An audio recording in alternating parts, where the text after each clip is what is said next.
Good morning, everyone. So today I will go back to Trajectories. So before to go back, I will remind you every notations to be sure that and I think this time instead of taking some finite number of matrices, I will introduce the measure mu on the set of matrices. So I will just remind everything for the settings. So we are still in the complex identity space with the Borel sigma algebra. So on this space,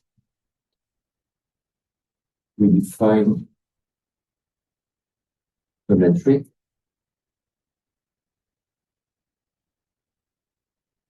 And if I take two elements of the created space, it will be equal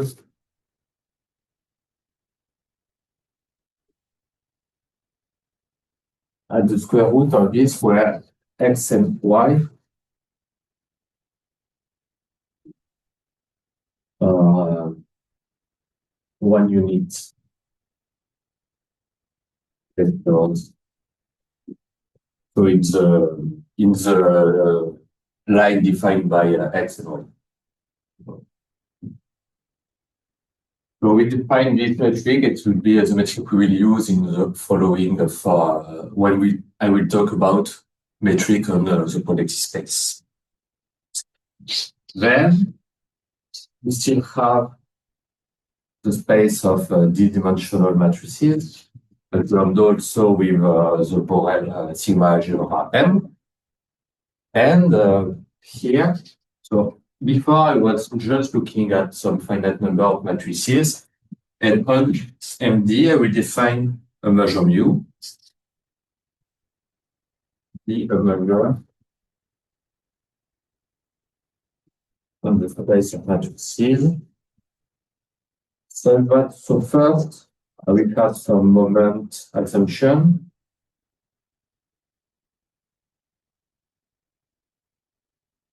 So just one was if I take the norm of P square, again, the measure mu, I want that it is finite.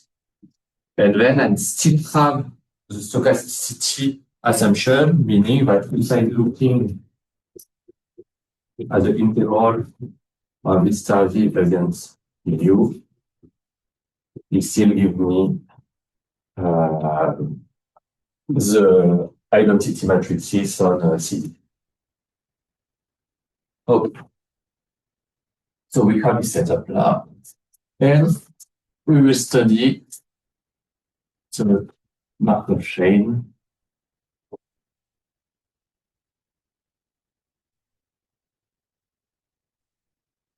Then, on the complex positive space, such that for every n,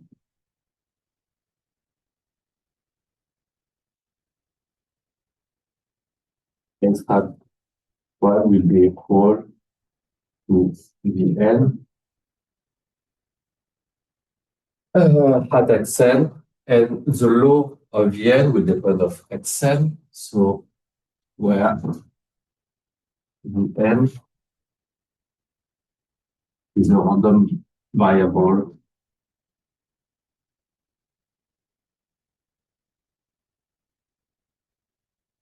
of law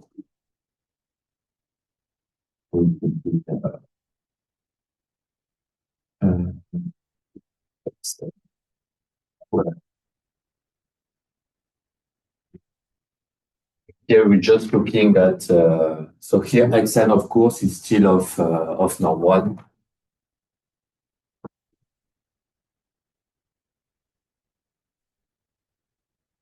Instead of norm 1, you divide by the norm of xn. Okay.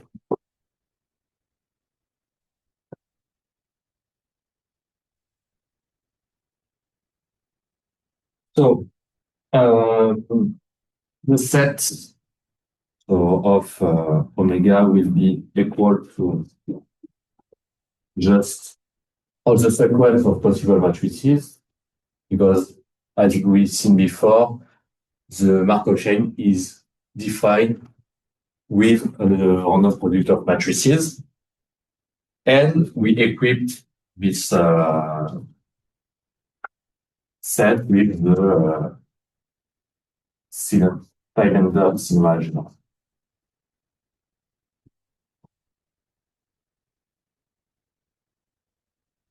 So if I take, for example, some omega,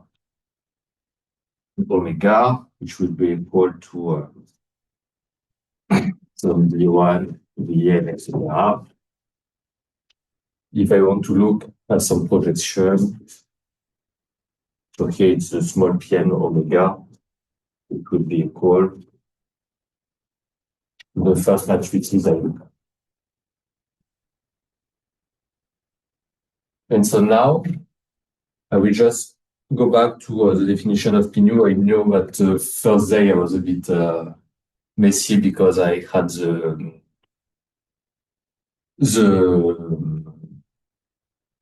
definition with nu, and since I had the sum, I had some trouble to explain it well.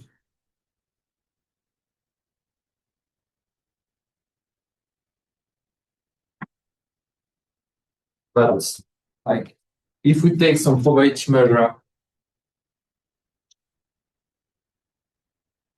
if nu is a probability measure for the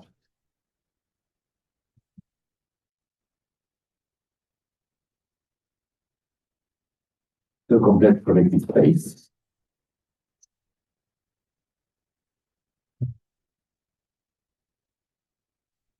actually define a probability measure on omega cross PCD. So we can build to probability measure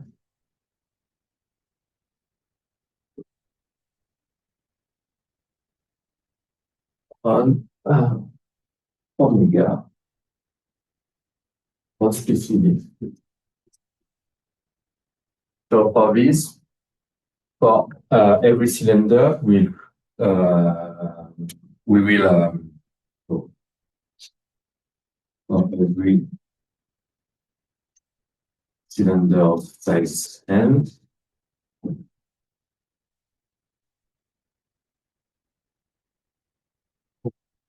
take some ON included in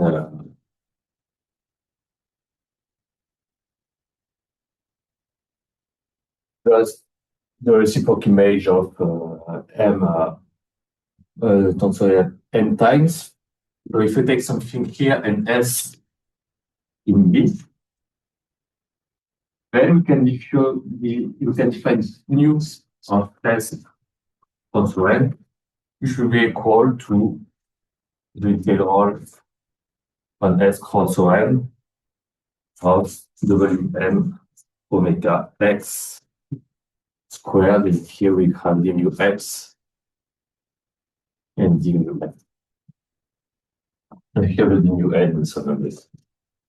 So, but you're just looking at the n first matrices you see well, if you are still speaking of measurement of the n, you see it, and here just Vn until V1. And it's a bit an abuse of notation, because here it should be Vn V1, but I will, in the following, every time I will write Wn for the product Vn V1, even if just okay. And so here we're already defining on for some ON, but by Kolmogorov extension theorem, we can extend it even for each measure.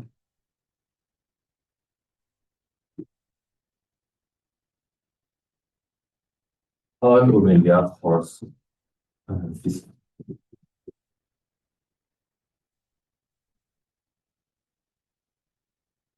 Okay.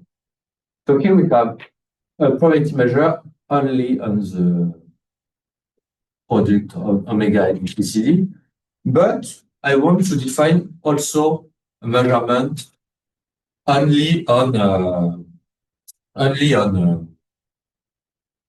omega, and because we have this stochasticity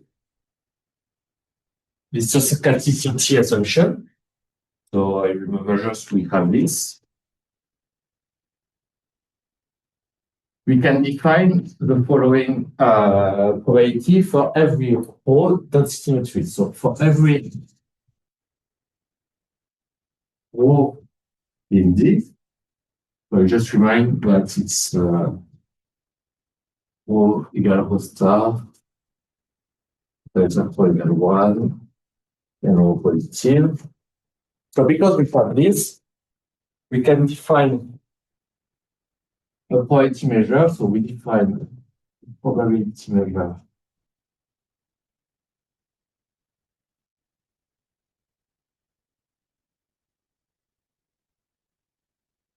zero on omega such that for ON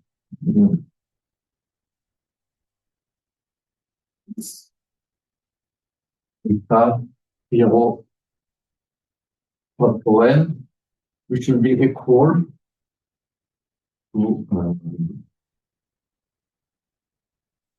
the trace of WN rho WN star against with so here we have indeed a probability measure because with the stochasticity assumption, it implies that it is indeed a probability measure because we have the trace of rho which is equal to 1. So we still have a probability measure. Okay. And so among all this probability measure, we can choose any rho. So if I take rho, which is just equal to identity divided by D, because indeed I want to have the trace of rho equal to 1, we have a special probability measure, what we call the chaotic measure. And the chaotic measure will just be equal to 1 over D of the trace of the WN star. And actually, we see later that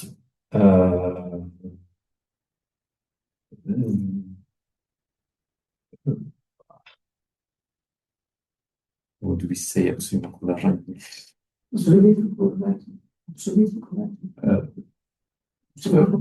No, like the absolument continu l'une par rapport à l'autre. Absolutely continue. Yes.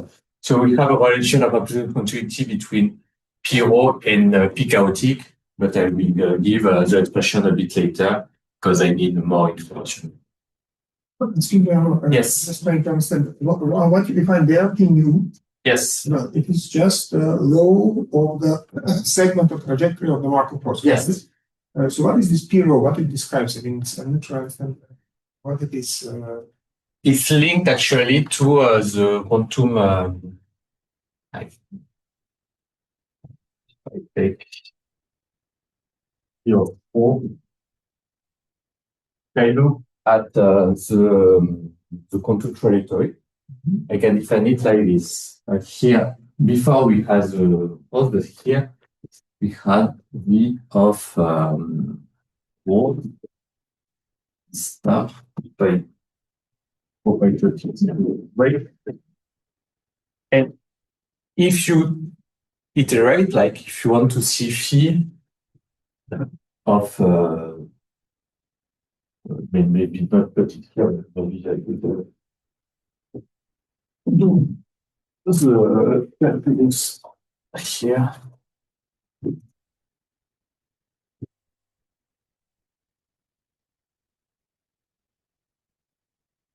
So if you look at P or here, because you can see here Pro preserve the trace, and so you can go back. So we have the of V with petite V2, phi of rho V2 star, V. But here I can also say, okay, it's phi of rho, so it's V2, right? yes. And here we have another one, but here we some V1. And here we have V. And so if I look at it, it will be actually, yeah, you've got this square, and you have V2, U1 rho, one star, V2 star, V1. And so if I go back, I can look at phi on rho. And so if I look at this, we have phi of n, rho, W star, d mu n. And if I look at the trace of this, of course, it will be equal to 1. And then you see that we indeed get this probability measure. So actually, this rho is linked with the quantum channel we had here. Is it okay?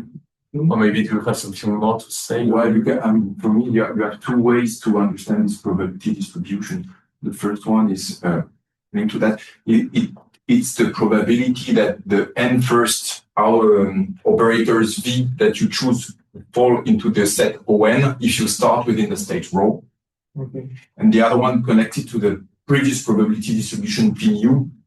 If you look at the second marginal of this probability distribution, so the one corresponding to On, it's exactly of that form where rho will be the expectation of the initial distribution nu. Okay. So if you take rho expectation of nu, then you will the second marginal will be this one.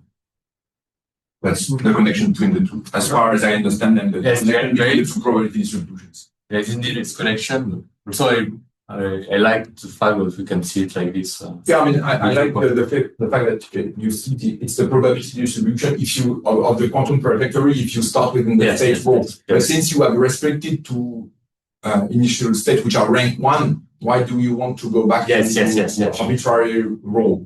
This is because the expectation of your initial distribution nu may be a density matrix and not a pure state. That's why it's interesting to write it like that. Okay.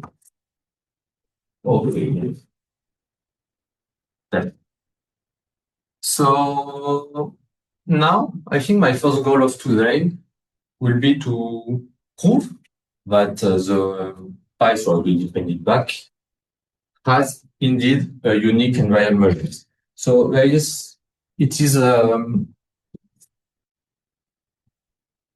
result proved by Christian Benoit, Martin Francien, Hautecoeur. So they use some techniques in a very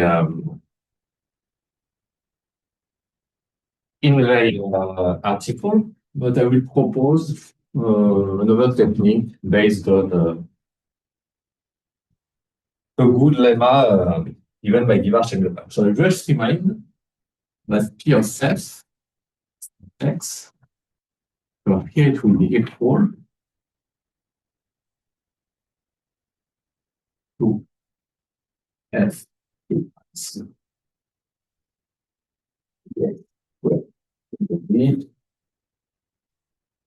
Where F is the continuous function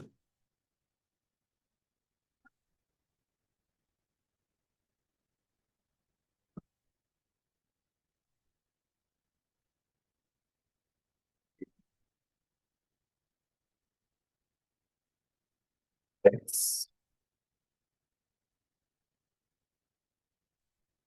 in complex vectors.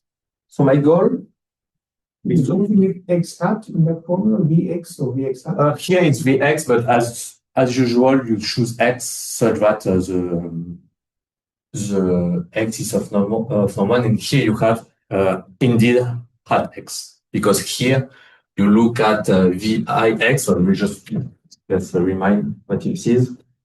So if you take Vx, it is equal to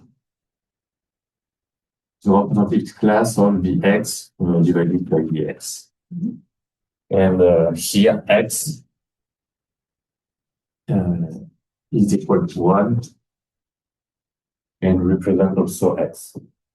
Okay, so you distinguish between vectors of length and the element of You have projective space. X of norm 1 here, and you have X in the complex projective space here. Okay, so this is essentially the same thing, right? It's the same thing. It's the same thing, just I transform it, the sum, into an integral, but everything is the same. I don't understand why do you want to put Vx with a hat and on top of that divide by the norm? No, it's here. It's just because it's not the same if you do that. Because the Vx hat is already normalized. If I understood your notation, Vx hat. The Vx on the numerator, the Vx. Yeah.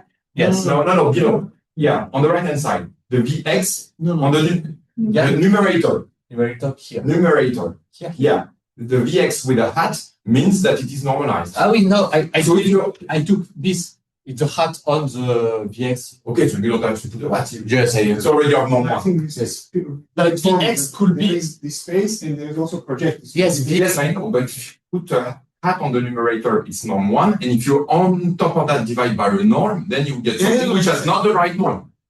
Yeah. So written like that, you can do that, but it's Like, I mean, you don't need to put hat. Like here, I saw it just here. It's living in the projective space. Yes, I understand.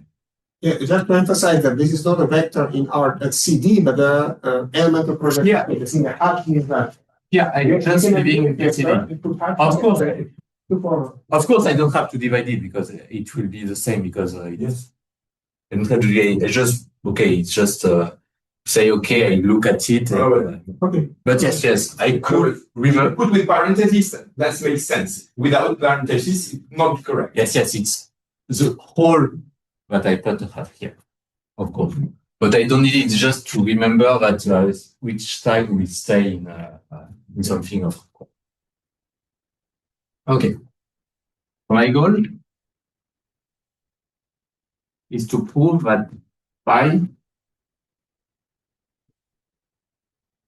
has a unique invariant measure.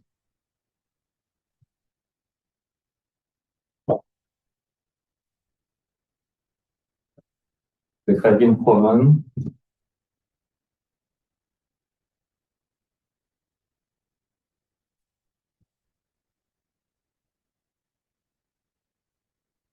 By Benoit.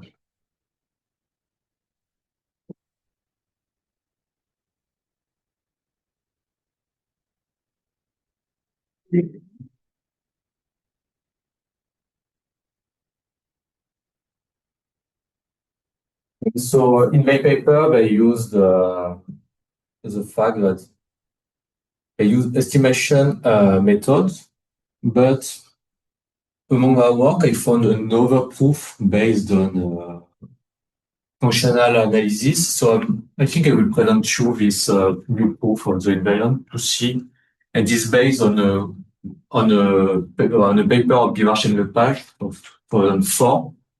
And they studied the Markov chain. So I will present you first which lemma we'll use, and after how to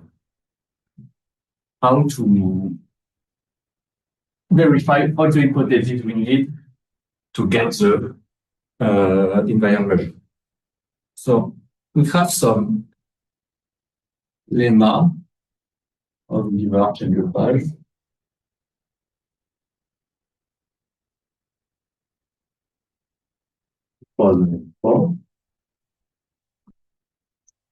We say the following thing. So we take a compact metric space.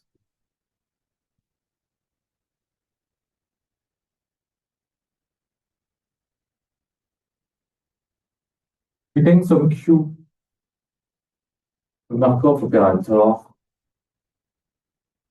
acting on the function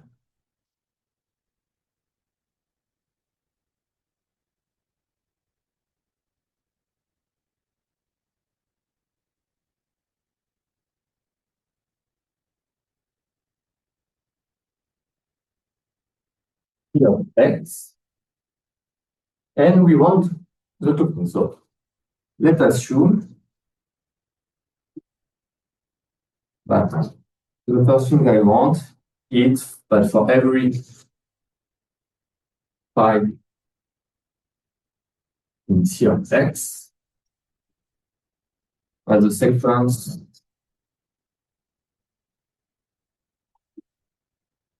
two and phi is actually continuous.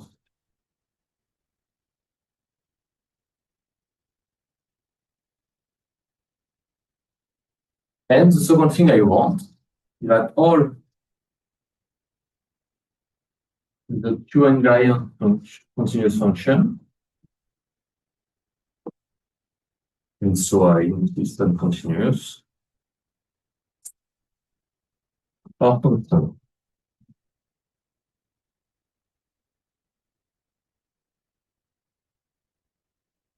So we have these two assumptions, then we have that Q has the unique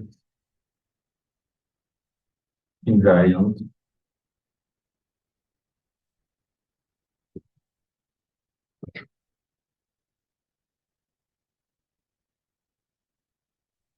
so here we are in a good setup.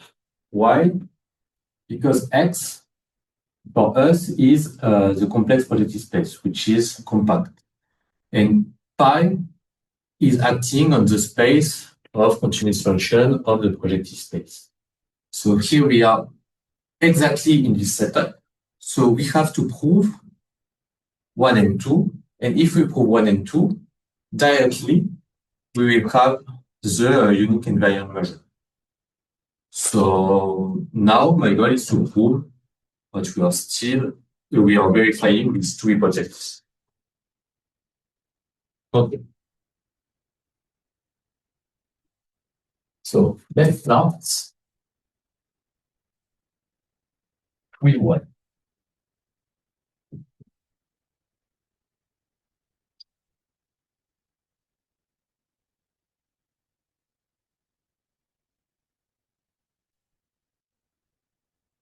So just before, I need to add some information about the metrics in PCD. And so I will introduce some notation again, but I needed to prove the step. Focus on the metric on the complex projective space.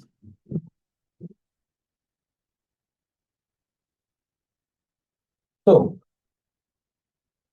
we define that for every x1 and x2 in CD, we define x1 wedge x2, which will be the alternating linear form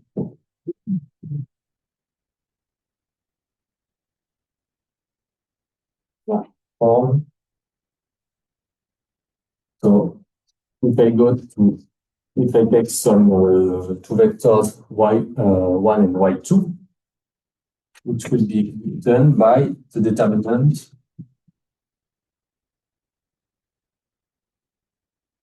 of the inner product between xy and yj. One, I have a matrix of inner product, and x1, x2, if I take two bits, it gives me this. So that means that I can define we can define on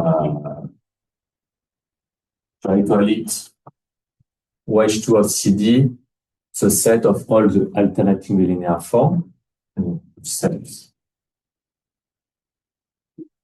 on all the alternating linear form,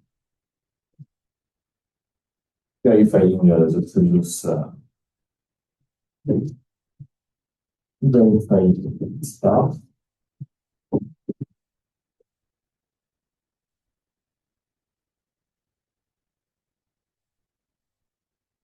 Linear product.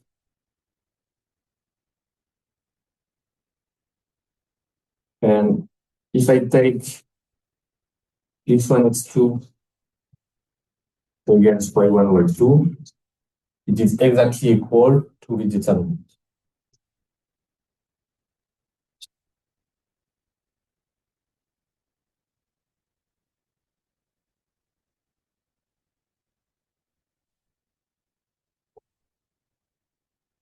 Okay. That means that since we have a linear product, we have an associated norm, and the associated norm, we denote it the associated norm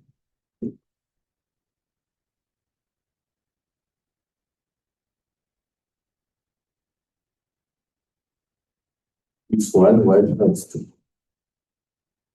And so what is nice with this norm is that it is indeed equal to the metric we define on PCD. But just remember, we can define the axe of y is equal to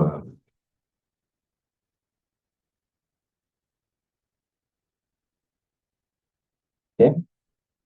If you take if x and y are in vector space, and we take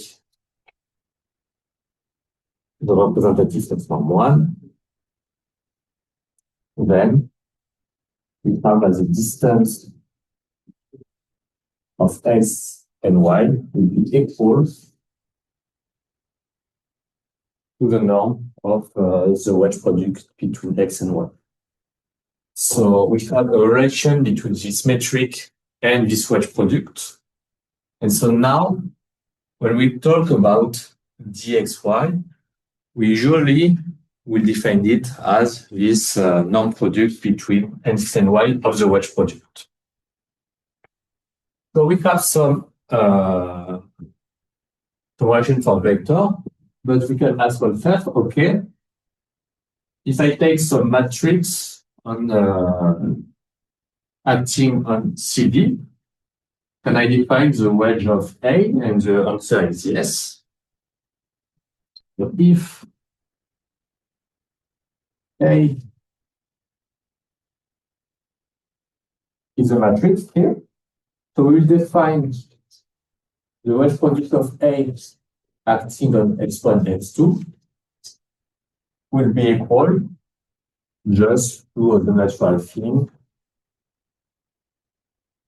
So we apply A to x1 and x2 and we take the wedge product. So we define the operator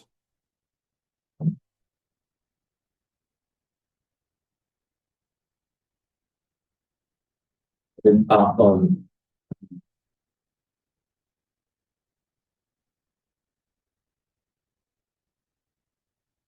and that's the operator here, and we have and we denote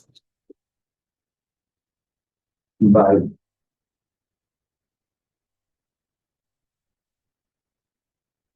also this expression, the operator norm of the operator norm of the wedge product on A. And actually, this operator norm can be written as another way, so it's a result of the whole last part, because actually the wedge product for people who are studying a random product of matrices is something very natural, because usually we work on complex projective space. So when we work on complex positive space, often we will talk about the wash product. And actually, we have a good relation between this norm and some properties of A, which is the following. But if I take for every A,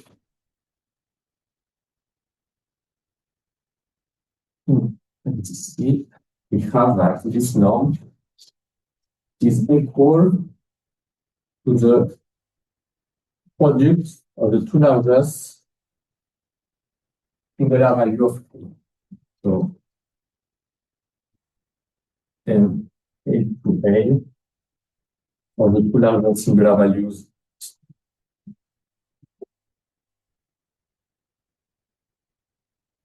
A.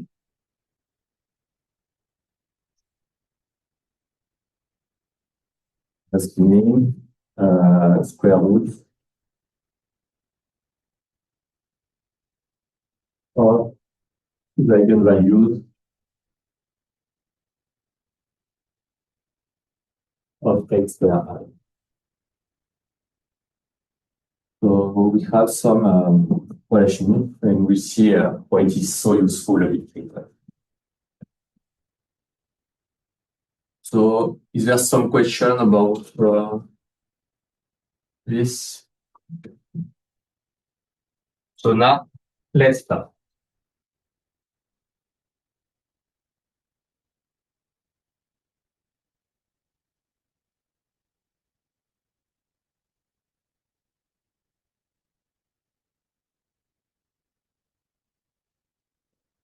First, by density,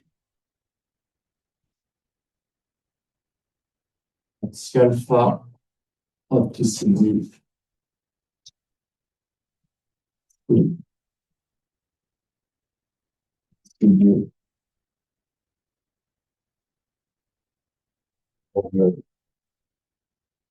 No, we prove only that for every field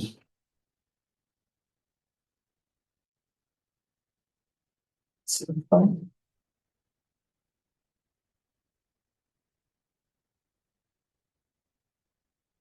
Here the power n of phi n in different things.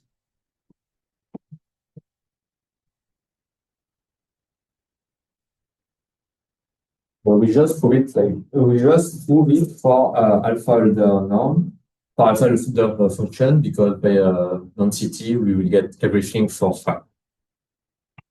And so my goal is to prove now the following results. It will only do something we saw yesterday. So here we take some alpha 1, and for every f, it's alpha CD, C, and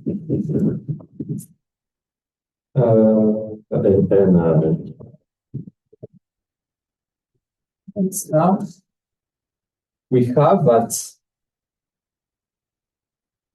P of n f in alpha norm will be smaller than some constant depending on just the dimension of D.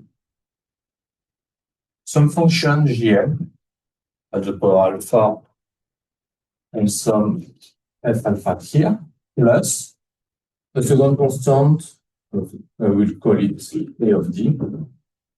And here we have f infinity. So here we can look at it. It's almost like the Dublin Fortet inequality I mentioned yesterday, because we have norm of f alpha here and norm of the supernorm of f here. But here we have just some function g. And I will just mention what is g.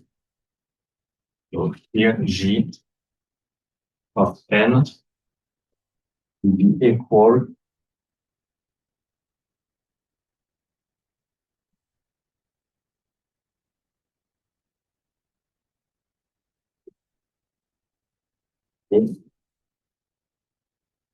And here you can rewrite it.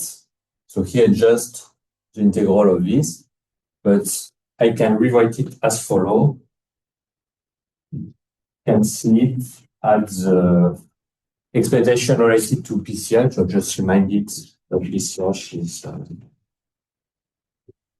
of ON equal to 1 over D of the trace of WN mu. So you can just look at it, and so it's just function of D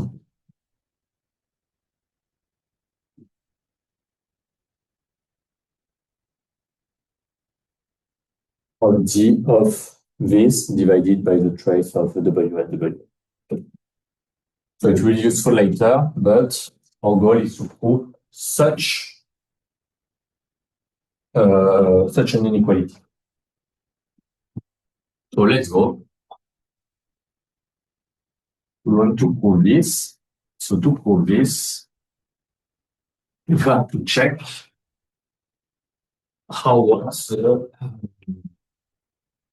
we can compute the constant alpha Hautecoeur norm of at the power n of f. So let's L star x and y in CD.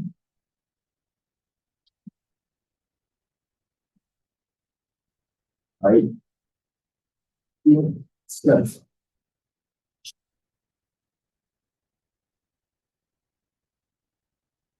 If I look at it, I can compute P of n f of x, which will be equal to the integral on md c at the power n of f to the u power x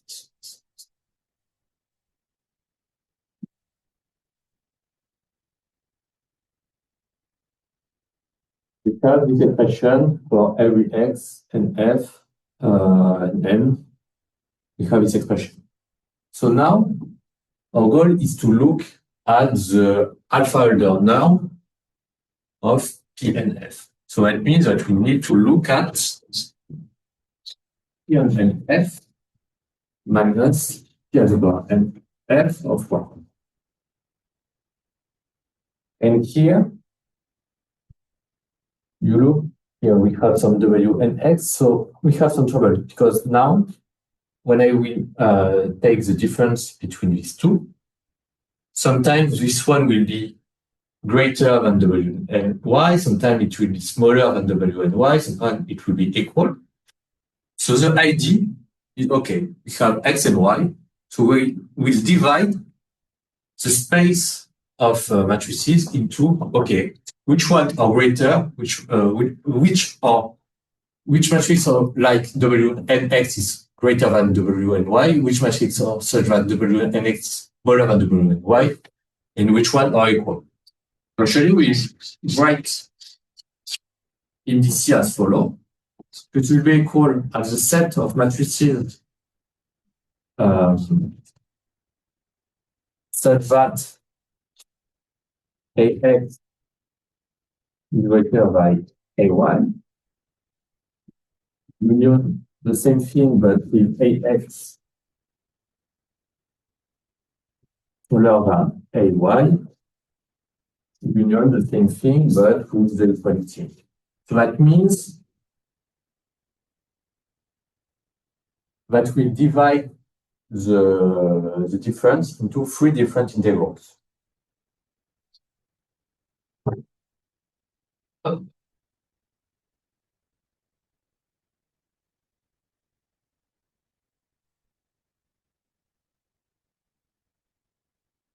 So,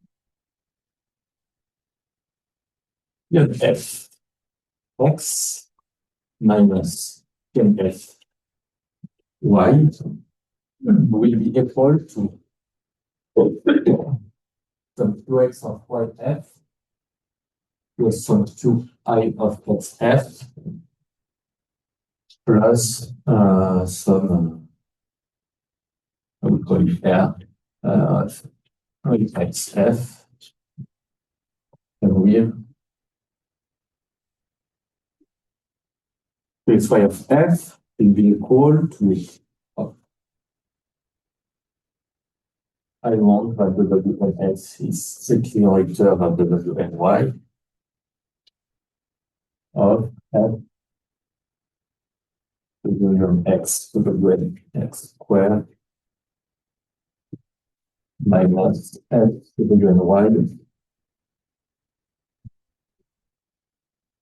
to WNY.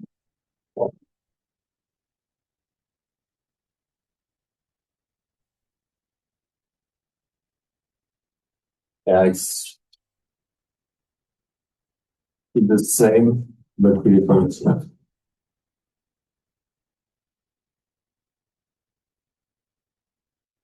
It's the same expression, but here it's inequality.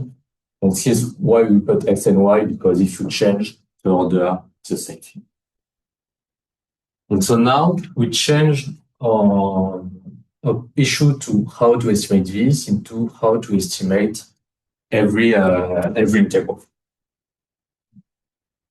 So for this, I just need to look at what we have inside here.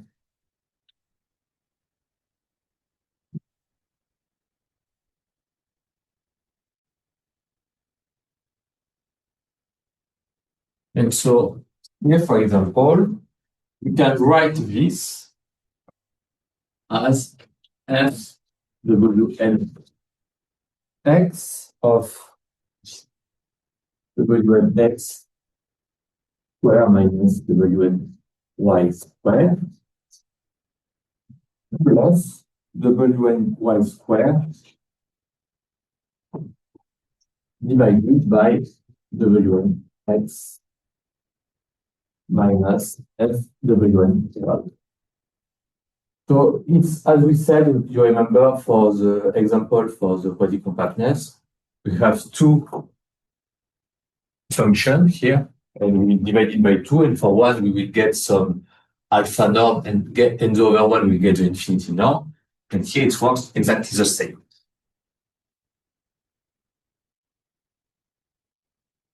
So here, I look at this, we put some triangular norm. It will be smaller. For the first one, I just take f infinity, and here we have wn(x) squared minus wn(y) squared. And for the other one, here since f is alpha order continuous, we have m alpha of f. And then we have the distance of wn(x), wn(y) at the power alpha. So here I just choose the alpha order continuous of f and f. So this term. Zero to wn(y), right? Yes, forgot to do the of course. We need to get it. Very important to still write. So we have this, and so this part actually so wn(x) squared minus wn(y) squared. So it's a lemma. So I won't prove it, but it's just it's quite easy to prove it. It will be smaller than the trace of wn star wn multiplied by 2 for the distance between x and y, and it would take too much time for not good reasons, so I just assume we can prove it. So that means that this part we have it because we have this thing, and for this one we will use that. Okay, we have now a good definition of the distance. So the distance of Wnx, Wny is equal exactly, so we have this, but we have to divide by the norm, let's have the alpha of x alpha and Wny alpha. Okay. And so now it's why we had this decomposition, because look at it, we have some W and Y here. So we are in the case of, if I'm looking at this element, so we have W and X, which is greater than W and Y. And so that means that if I look at this, 1 over W and X alpha is smaller than 1 over W and the norm of W and Y, here alpha. So that means that here I can estimate by W and alpha, and we still have the W and Y at the power 2. So at the end, we have a positive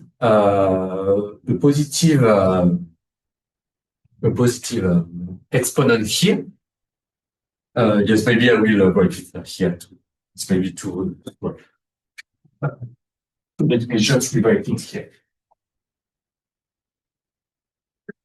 So I'm just saying we have W X, which is greater than W and Y, and this implies that 1 over W X at the power alpha is smaller than 1 on W and Y at the power alpha, and we have everything here. So it means that if I look in only at this part,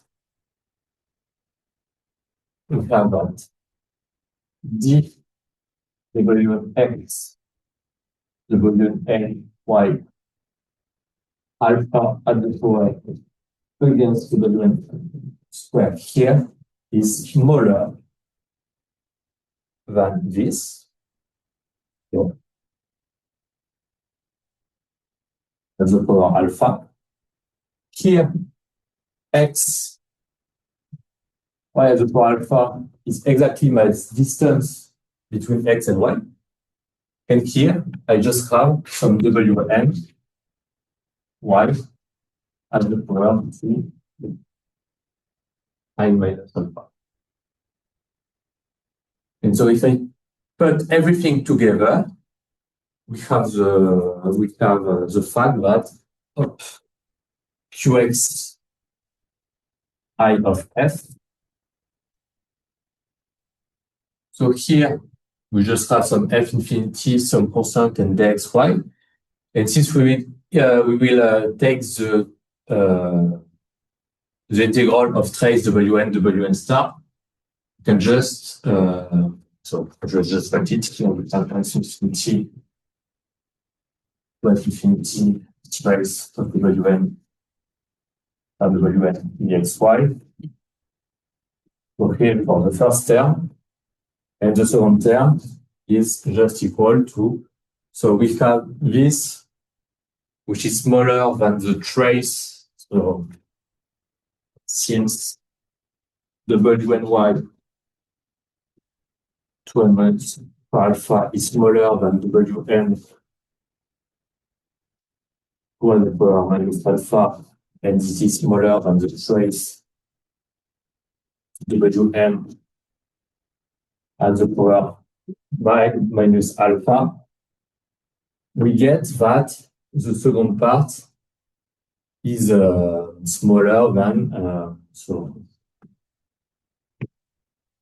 we get that the second part is smaller than, so we have m alpha de f, which is here maybe.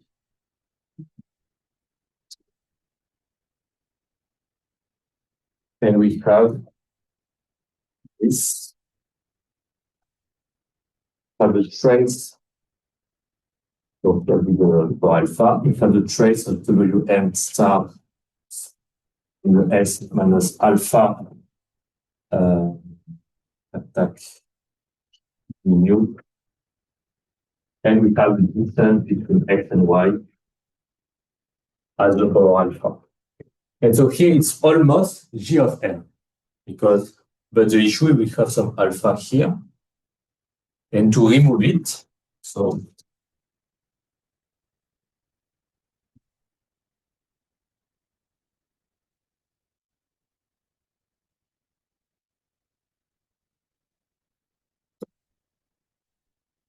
it's in red here. The red part is actually equal to the expectation related to the chaotic probability of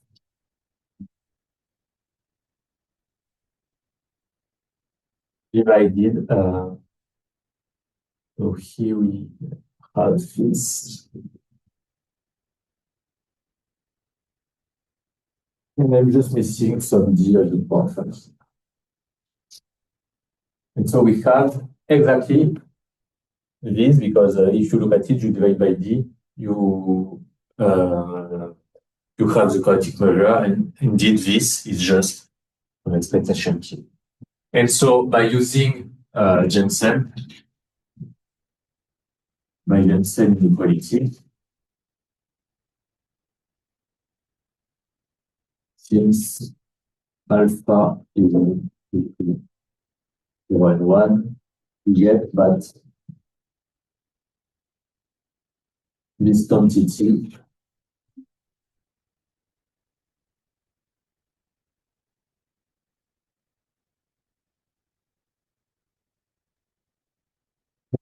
is smaller than the expectation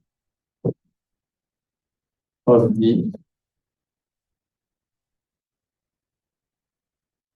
trace of Wn star Wn, and everything at the power alpha, and which is exactly equal to G on n at the power alpha. So now at the end, we have that 2x y of f is smaller than some constant at infinity plus a second constant, the x of y here, plus some second constant for C2 and alpha to f, and the end at the power alpha. And so I did it for qxy. Indeed, we can get it also for qyx by exchanging the role of x and y. And for the last one, it is exactly the same computation, because we have the fact that wx is equal to w and y. But we can do everything we did here without looking at which one is the greatest at the end. And so by summing all the computation, at the end we obtain that f of x minus P of n of fy is smaller, but I will still keep CF, but CF infinity dxy plus C2 n alpha de f Gn alpha, and yes, here I forgot the TS1, etc.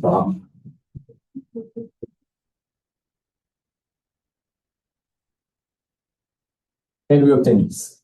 And the only thing you can ask yourself, okay, here I don't have an alpha. I just have dx, d of x and y. But this alpha is smaller than 1, this, and dxy is smaller than 1, then this is smaller than dx of y alpha. Since alpha is in 0, 1, and the x of y smaller than 1, so that the x of y is smaller than the x of y is 1. And that means that we have everything we needed for the lemma, because now we have this inequality.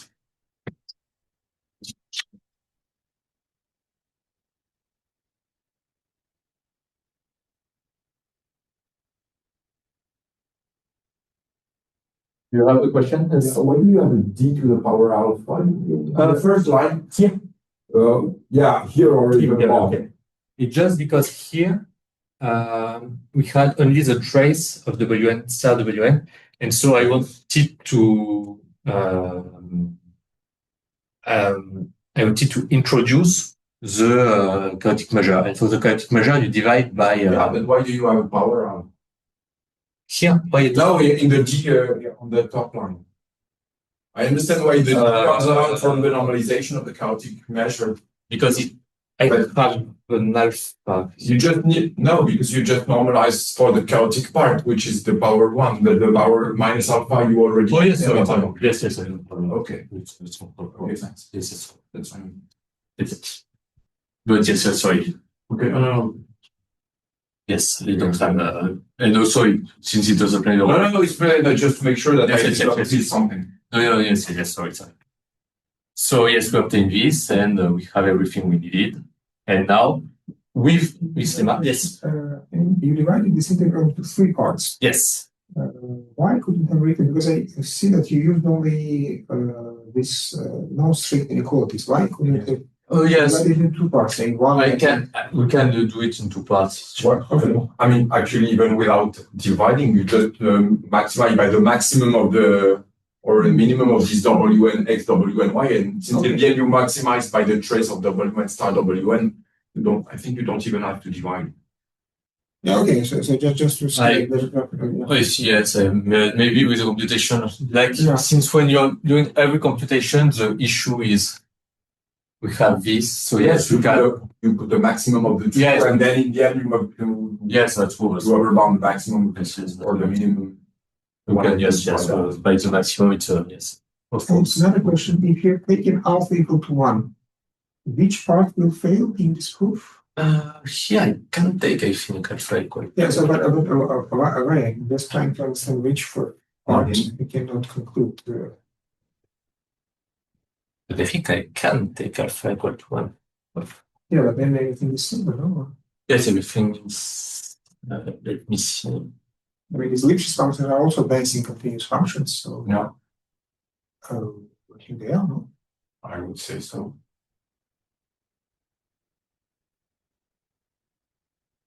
Yeah, okay, so we'll discuss it later. Maybe I didn't understand the question. No, the question is that you have taken alpha between 0 and 1. Yes. But my understanding is that if you've taken alpha equal to 1, then a lot of things will simplify, right? Because a lot of terms will disappear. Yes.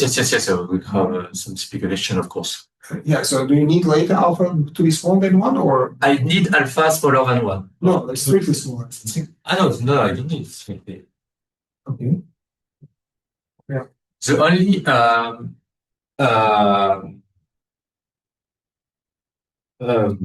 when in the computation, the only condition I have with alpha is this one. And I want this to be positive. So here is alpha equal to 1, this one will vanish.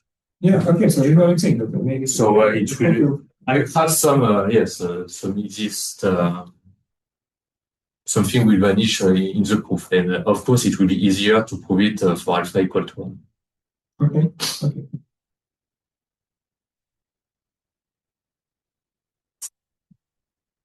Okay, so now with this. I'm sorry, I had another question. Yes, or you may talk about this Gn goes to 0, it is easy to see, or you will be discussing that now? I will discuss it. Okay. That's why I put it some Gn. Yeah, okay. For the moment, we don't need the body components, we just need the equicontinuity.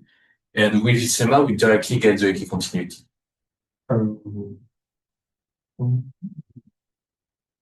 For all the functions, right? Or not for all functions. Yes, but by identity we get it for. No, because this term depends on F alpha, right? The norm. The first term. I mean, if Gn does not go to 0. Yeah, but Gn will be. Yes. Okay. So you have to do something on Gn. Yes, Gn. Yes, sorry. Yes, Gn will be. Yes. Okay. It depends on alpha, but of course, at the end, it won't depend on.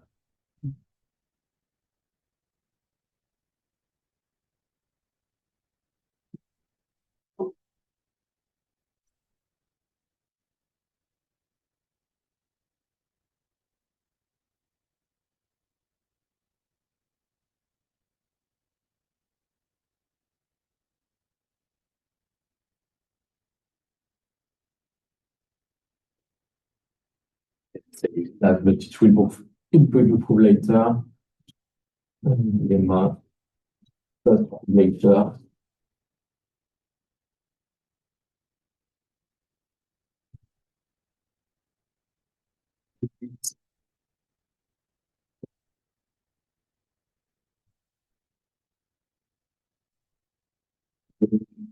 Of Gn equal to 0. There exists C positive and 0 smaller than or less than 1, such that for every n and star, we have that G of n is smaller than C at the power lambda 1. Actually, we even have more. We have that this convergence explanation is fast to 0. And with this, that's why we won't depend on alpha for the yes, it won't depend on alpha for the constant we will have.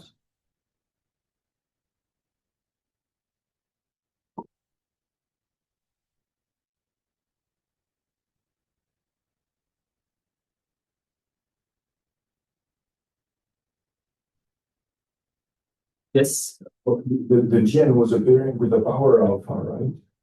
Yes. For So you have to keep the Gn to the power alpha or no?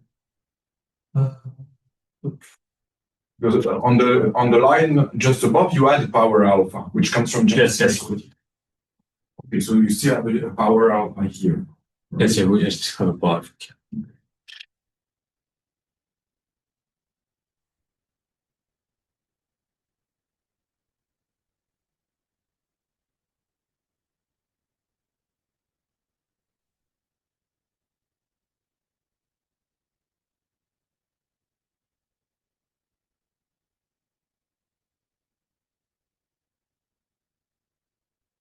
Okay. So now my goal is to prove that under the reducibility assumption, so I will just maybe evac the assumption just to be sure. So here, there is this say the only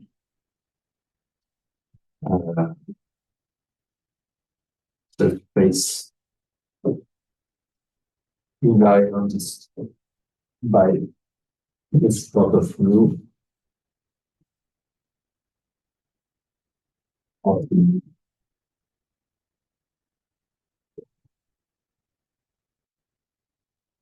T, polarity against the union of Tn.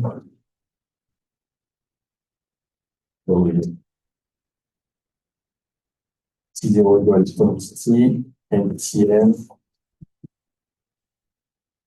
all the possible product of matrices with some matrices in supremum in the support of mu, sorry. And so we say, so there exists a sequence Wn until for n self Wn divided by its norm converge to some open matrix.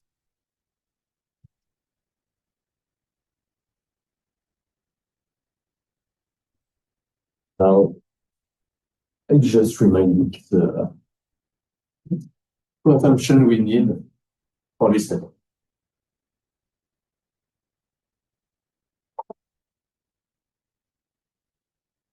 And so, if we suppose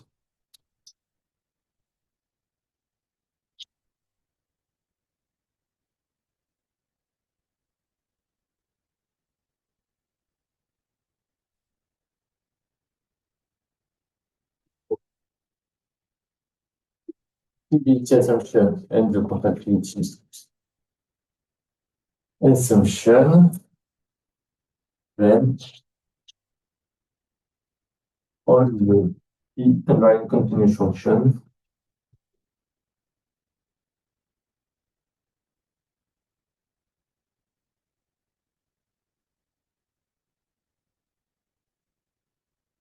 are constant.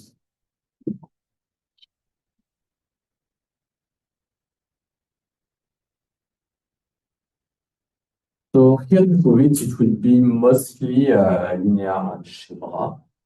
And we'll see really how these two assumptions are useful to get these products.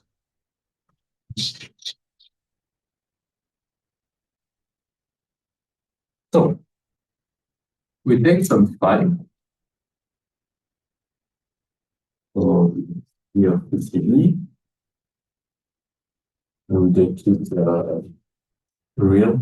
So if it's complex, you just take the imaginary part on the real part. So we just have to do it for a real value continuous function.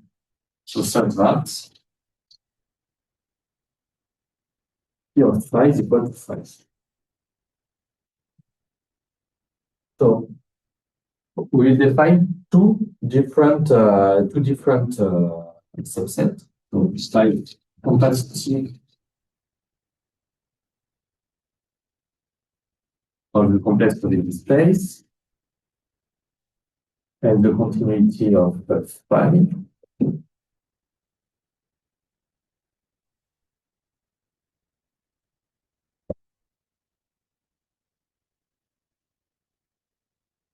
Sets. So you call it M plus and N minus. So M plus will just set for all the elements in the complex positive space such that phi of x is equal to the supremum of my function and my. Okay, that's why we are n or and my will be equal to x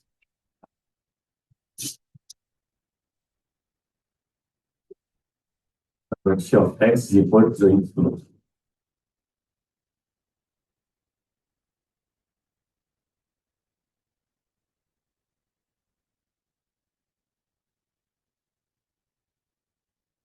I define these two subsets, and I know that by capacity they are non-empty.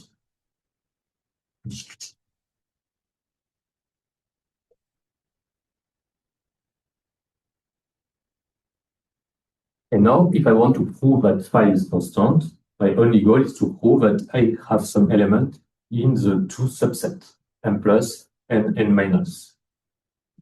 So the goal is to prove M plus intersected with M minus in the theorem of the empty set.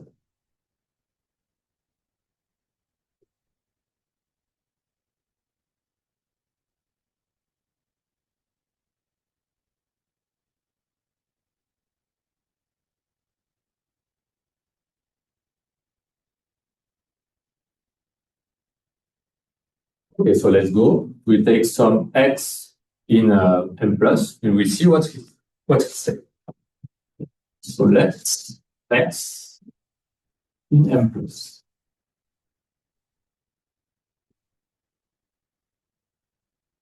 So since t is invariant by I.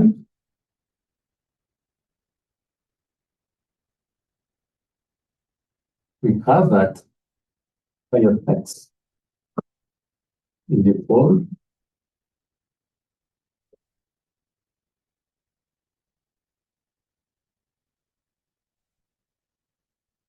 this interval. Okay, so now by the stochasticity assumption,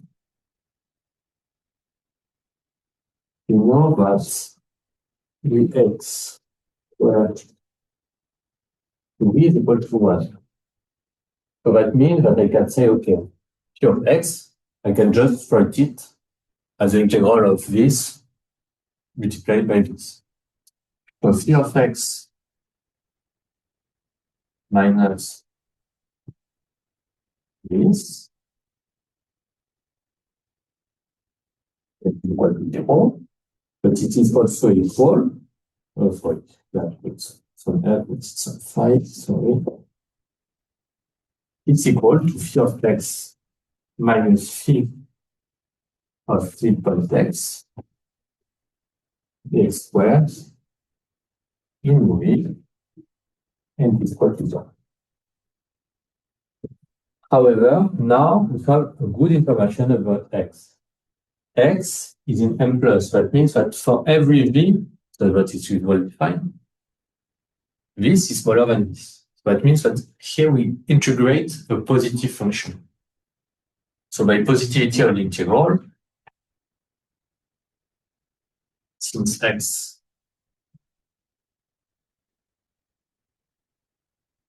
and plus, by positivity of the integral,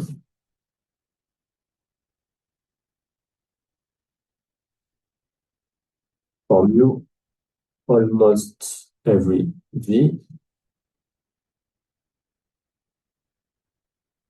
we have that phi of x and phi of x dx squared is equal to 0.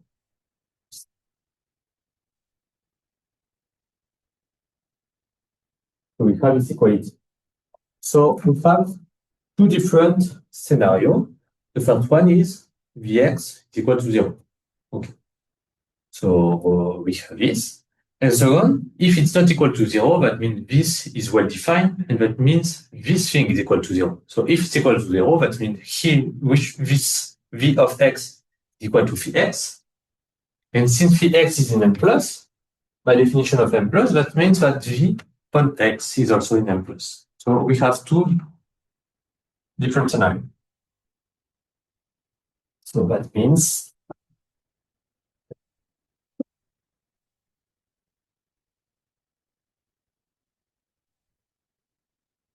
let's utilize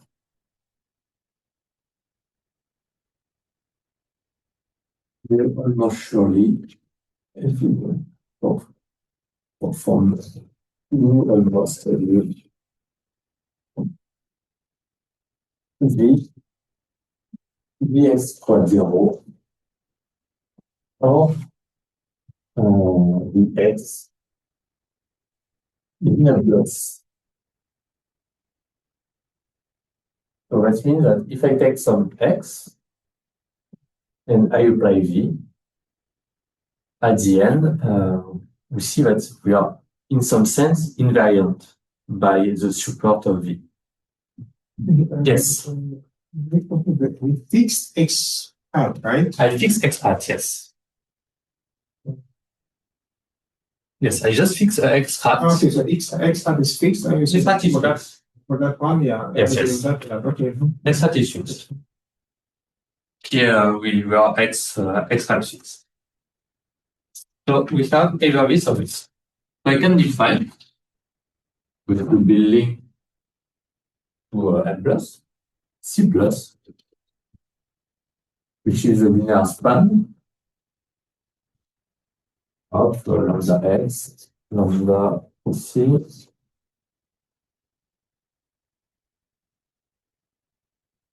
and x is in n plus. So here we take every element in n plus. X is of course representative. So it's, and I can look at distance span. So I will put it star to by star.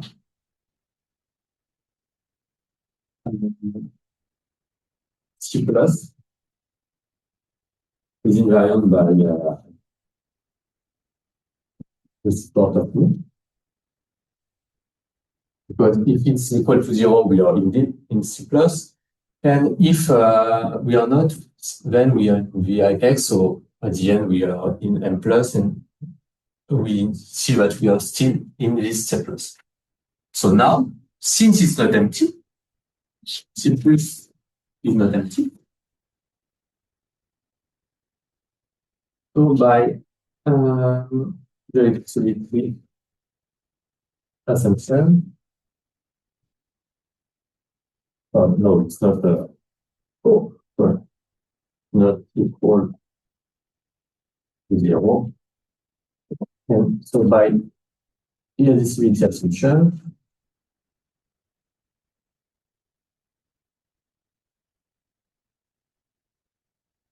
of course, C plus will be equal to C of the curve.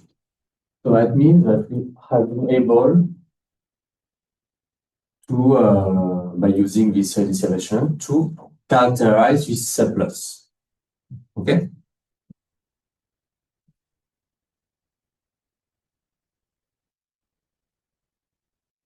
Now we are almost at the end. We will use a contractivity assumption.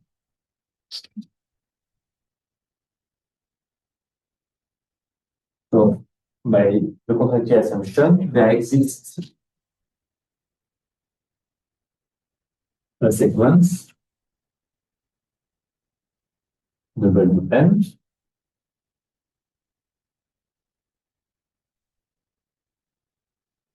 that if you have WN divided by its norm, it converts to have some W on one matrix.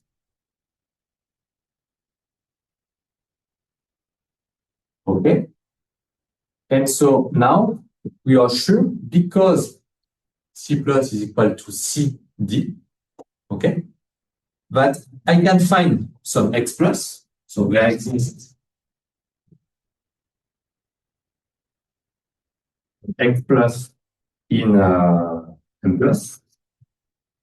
So it's not necessarily the same X plus because here we didn't have an X, but now we have just the existence of some X plus. So now, since we have some CD here, we have the existence of some X plus to M plus such that the infinity of X plus is different to 0. Something up here? I just trying to get it there. Okay.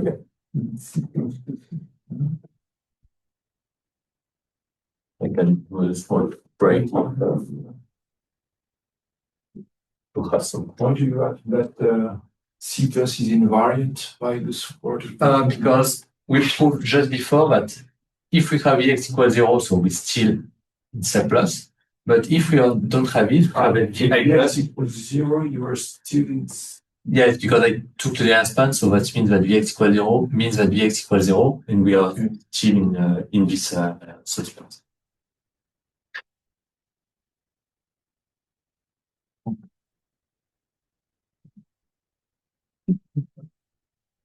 Why? I mean, there is X plus, which is such that R infinity, W infinity, and X plus is not 0, but why it should be an M plus? Because there is something in the Because I'm taking key here. So if I look at here, I will be able to find some X plus in this sequence.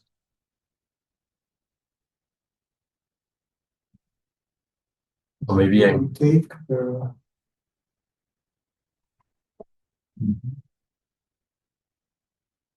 C plus is CD, this entire space, right? Yes, This C so plus is CD. all the space. Yeah. And since C plus is equal to CD, we'll be able to find some X plus. Because here, of course, since, yes, here, W. Yeah, W.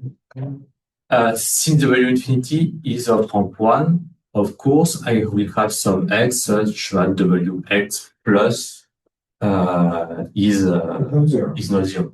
Yeah, And why this X plus?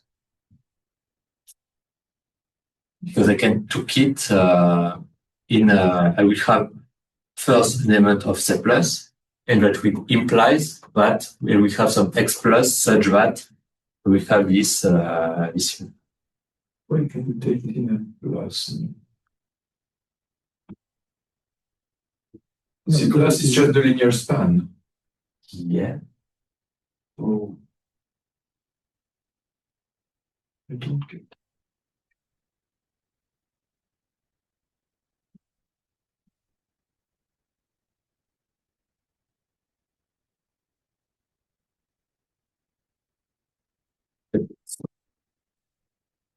Oh, I'm a bit.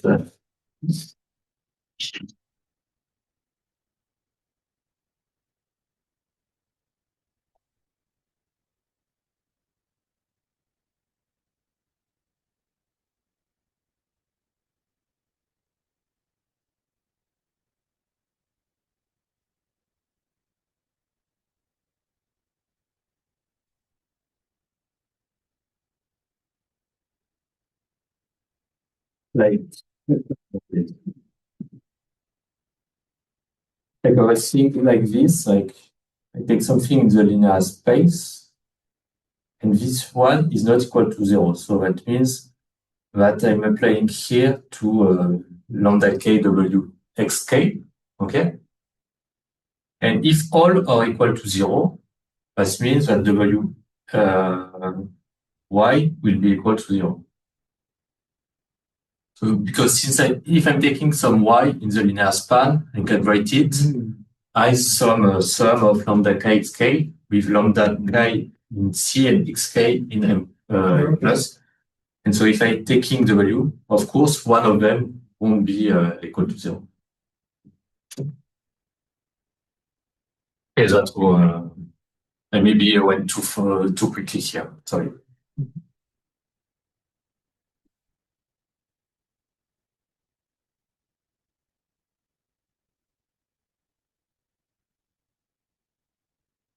Okay. Now I have this X plus, but I have my Wn here. And I know that Wn is in T, so I have a product of element in the support of nu. And that means that if I'm looking at the sequence phi of Wns, I know that Wn(x) is all still n plus. So that means that here, this sequence is a constant sequence equal to the supremum of sub.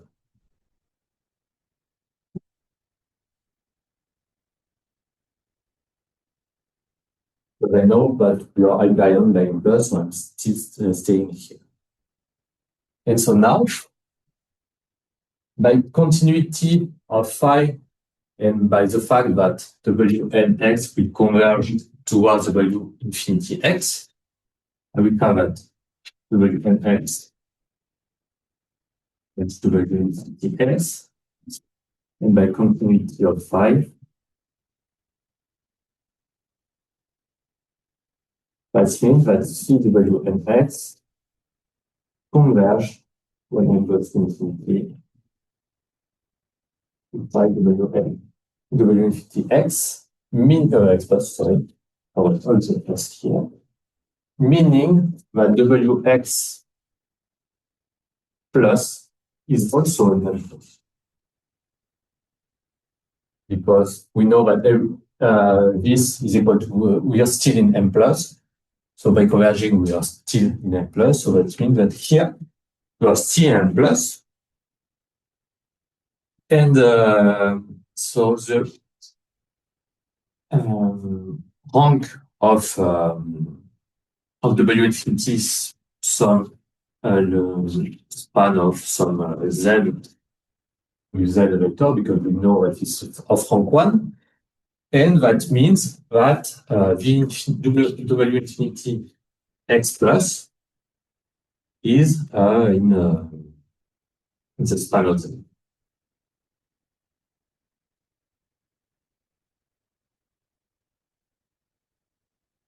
Okay?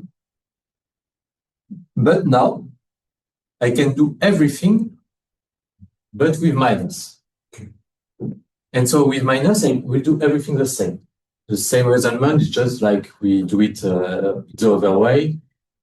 And so here that means that we will have some x minus, and the x minus will be an my, and we have at the end that the value x minus will be in the span of z. So that means that z will be nm plus and n minus. So at the end, we have found an element in n plus and n minus. And so we get that Q is constant. Because of that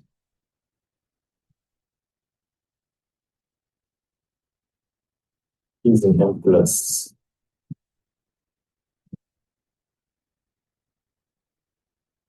And so here we see, I like this proof because we see at this part that we have the LSP assumption, which we see that the LSP assumption is important here.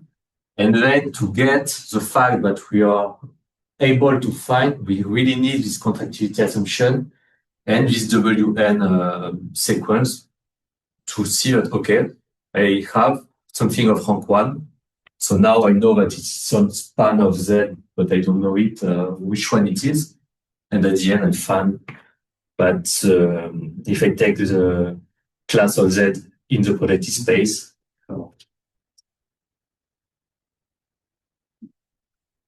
okay. So now we have other ingredients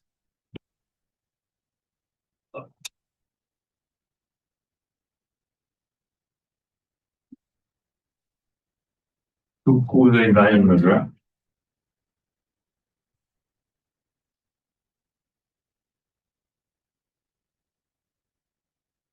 So we apply the lemma.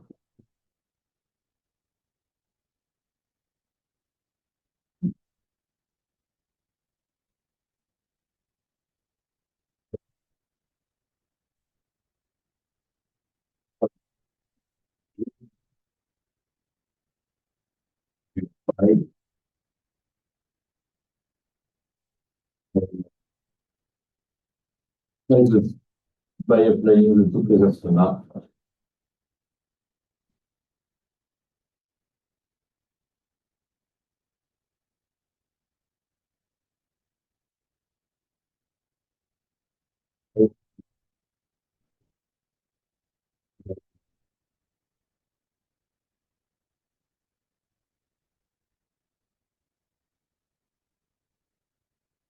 So of course, there are different proofs of both lemma proved.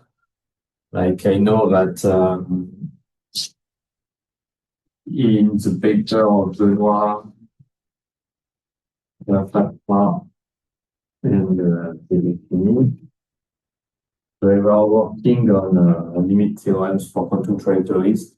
They gave another proof of the fact that all the continuous functions are constant. So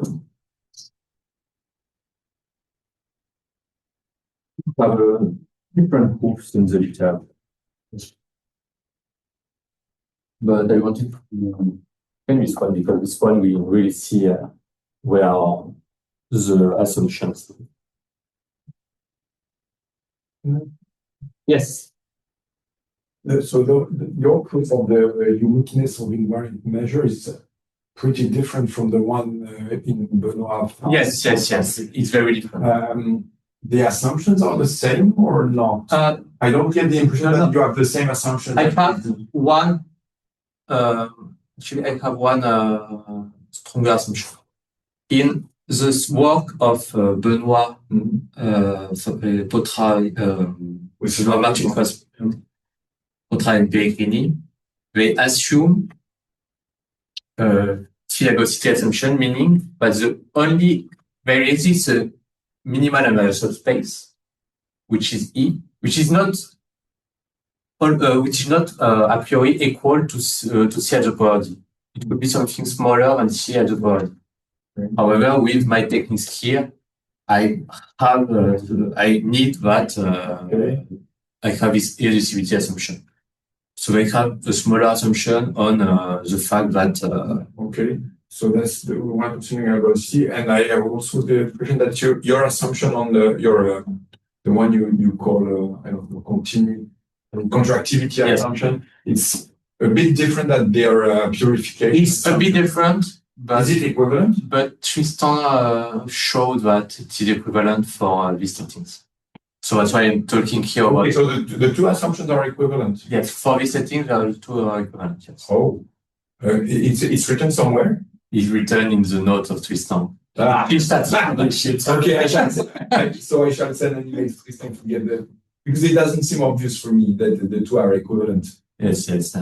Okay, it's in preparation. Okay. For the paper. So I will get it in 2030. But yes, but I think it was easier to talk about contractivity than purification.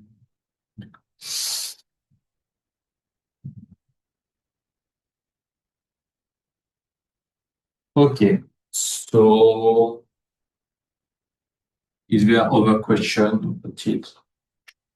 Well, maybe just a general question concerning whether you don't see immediately whether it is true or not. For this Markov chain you construct, Yes. is it true that you can go from any point to any other, or there is at least one point from which is reachable from any other point? I mean, a posteriori it is true because you have a unique invariant measure and everything converges, right? Because you have vacuum continuity, right? And in the limit you get. Yes, I'm not sure you can go to any point. Yeah, maybe not. You need to average. I think you have, like, if you take some very specific example, you will only say some points. You can go to every point of PCA. Yeah, because this property of AP continuity did not use the purification or this contractivity, right? Yes. But that is. I used like only the fact that we had. Actually, we need that G of n converge to 0. So actually, we need some purification, the contractivity assumption. You said that in the proof of uniform AP continuity. Yes, but at the end, we need to bound G of n. So we need the contractivity. No. Okay, so the one which is not. Okay. So we don't need the reducibility, but we need the contractivity. To prove that the G of n decays. Yes, decays fast enough. I'm already that it decays. Yes. Right. Okay. So you need. I need the contractivity. Yes. Yeah, I forgot to put it. Let's take any point and consider all the trajectories going out from that point, right? Yes. Then you will get a subset. Let's take closure. So my impression is that on that subset, you will have convergence. If your function supported on that subset, you will have convergence to limit without irreducibility. Because I mean, in that subset. Yeah, but I think, like, if I understand what you're saying, like, for example, like. And you say at the end we enter in this in some subset of PC. I'm saying that. Okay, maybe we'll discuss later. It will take. But I think if you maybe if you go in some subset and you stay in the subset, you could maybe apply indivisibility in this subset, and then you go back to the previous previous settings. Yeah, okay, let's discuss it. Yeah. But maybe yes, maybe I didn't answer well. No, my question was not well formulated, so it's.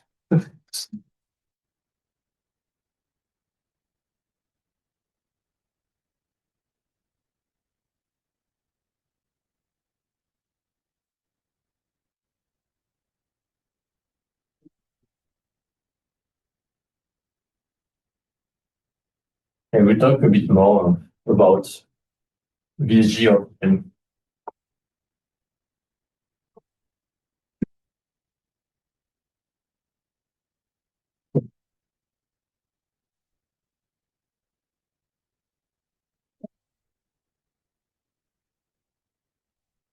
we talk about some convergence results. And for this, I will introduce the following process. I've called it M of n, which is Wn star divided by Wn and divided by its force. And it is well defined.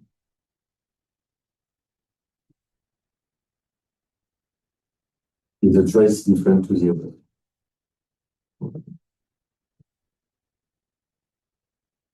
Okay, so it is a martingale defined by it had been introduced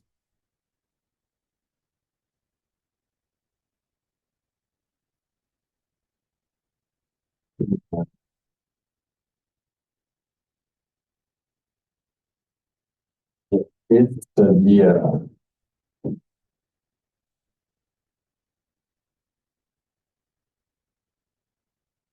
diagram of the complex trajectories.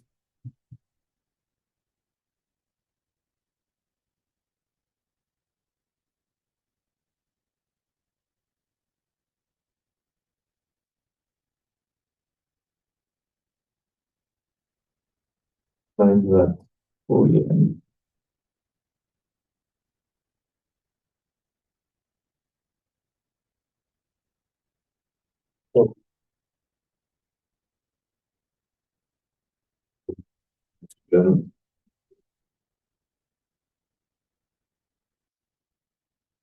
and what they proved is the following results.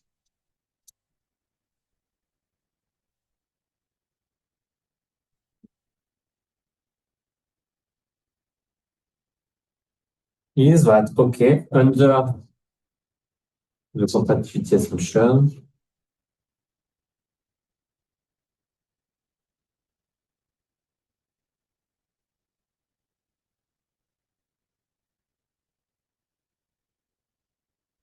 Process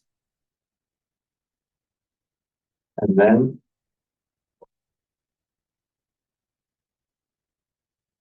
is a martingale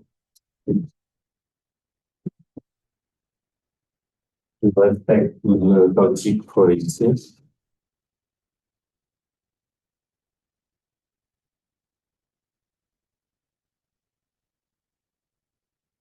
And so it converges.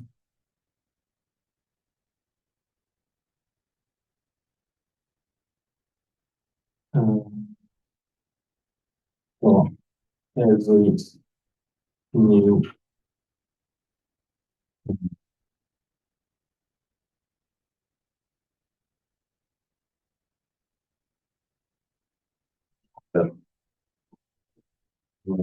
conventionally and in L1 towards the rank 1 projector in infinity. So here the fact that we are a rank 1 projector is also almost sure. So we converge almost surely in L1 to some random variable infinity, which is also almost surely a rank 1 projector. So that means when we are looking at this, we have the fact that if we compare to what was the control activity assumption, we had the sequence of some sequence Wn converging for one sequence to a rank 1 matrix.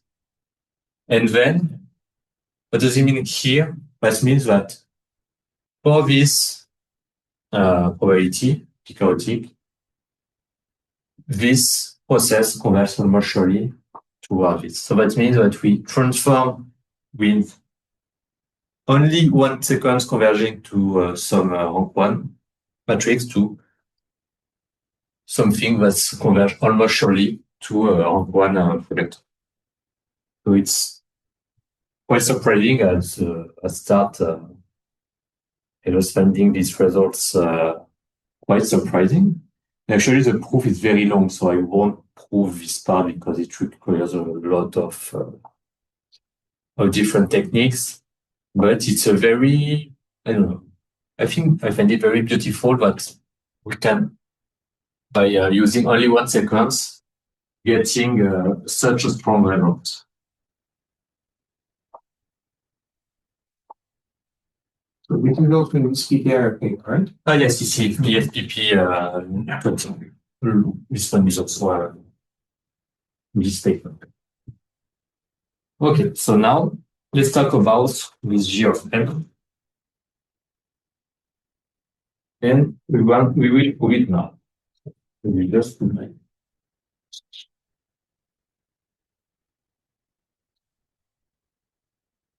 we have G of M. I will recall the expression.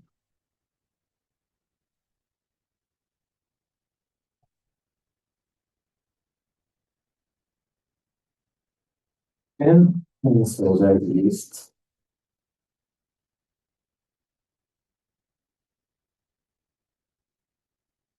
lambda 201 by G of M is smaller than C lambda M W and anything.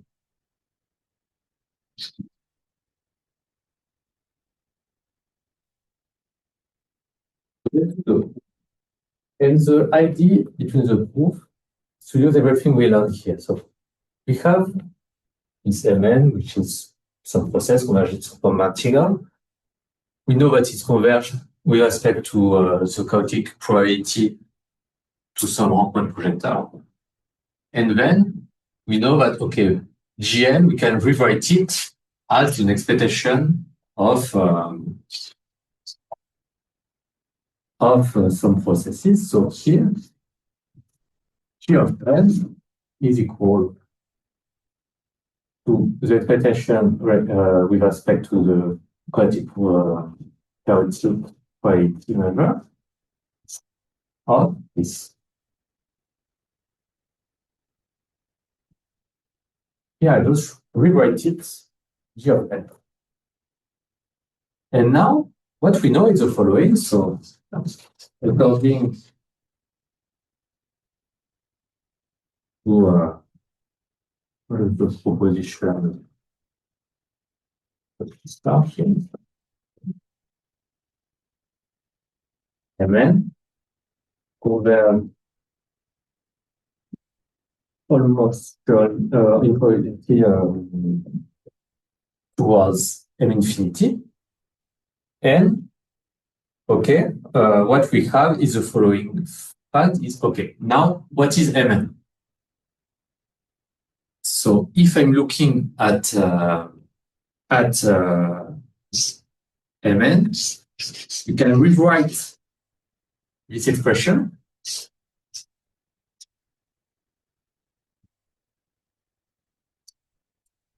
So here, if I'm looking at that, we knew that it was the two largest singular values.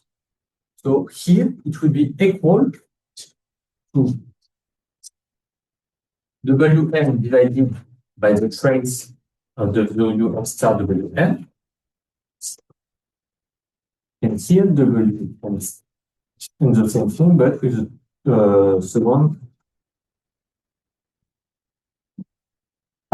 second largest singular value. And actually here, the singular value, if you look at Mn, it's just the square root of the square root of the eigenvalues of Mn. Because here you just take space, and here you have Wn. No, just write it like that.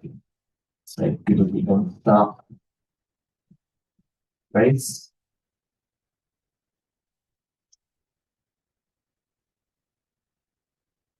So we really see that Mn is just so the singular values of this are just the square root of the eigenvalues of Q. So A1 of Wn is the square root of the eigenvalue of the largest eigenvalue of Mn.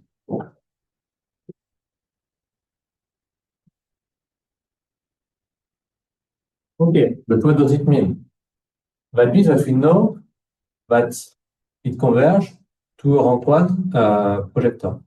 So that means that if you let n goes to infinity, then almost surely this will converge to 0. And that means that this will almost surely converge to 0. So almost surely this converges to 0.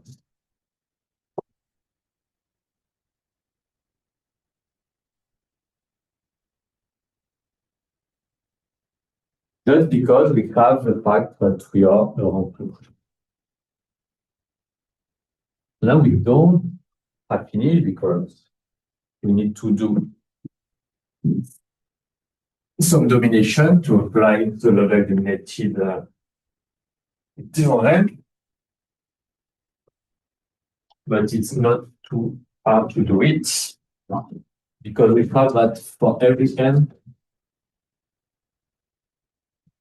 in star, we have that by looking at the weight product, it will be smaller than Wn squared, which will be smaller as it trace Wn, meaning that g of n is smaller than the d of the theorem. And so by applying the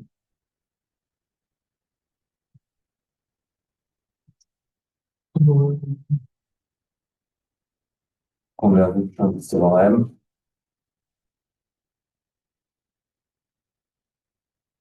we have the fact that Gn converges C to 0.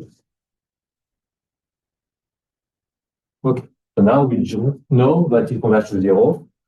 Now we want the fact that there exists some lambda verifying this.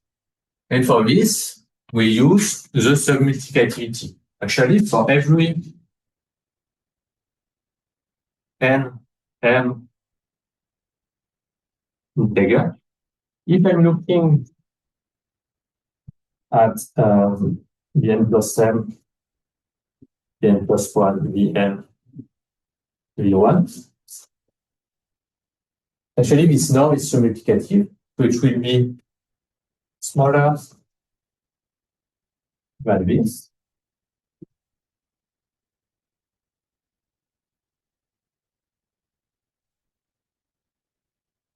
And for every n and m, and that means that implies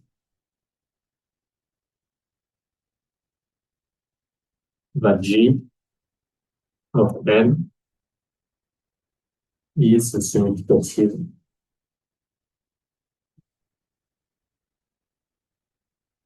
sequence.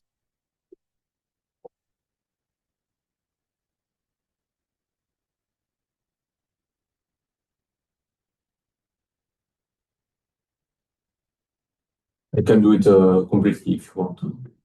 No, yes, German, you take the expectation because you have Yes. you have this. Yes.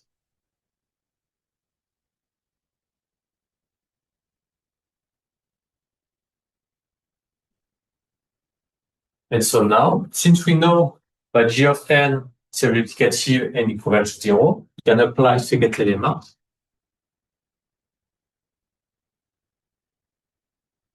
Let's say that Gn log of Gn divided by n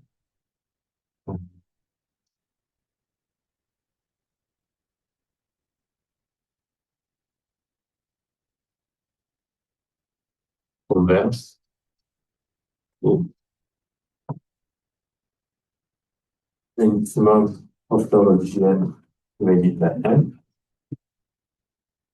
And since G on n converges to 0, that means that the limit will be negative, or it could be minus infinity. But the level point will be smaller than 0. And so at the end, we have the existence of lambda such that we are smaller than lambda at the power.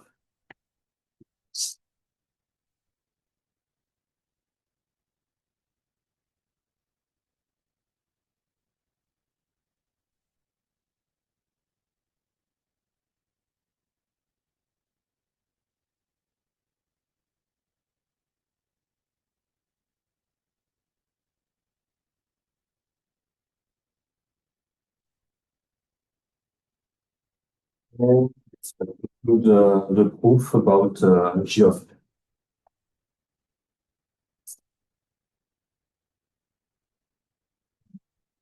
I wanted to start quasi-compactness, but I think I have 2 minutes left, so maybe I will wait for tomorrow to talk about the quasi-compactness of the operator pi.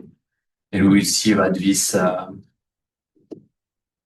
function g will be back again, and that's what that was unlocked the quasi-compactness from the operator pi. So yes, I think for today I will stop it here, and if you have questions, don't hesitate. Okay, questions?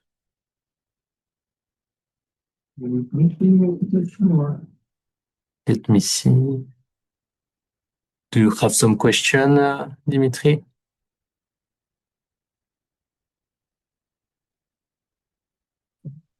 Non, ça va, j'ai pas de questions. Ok. Stop here. Merci. Merci pour l'exposé.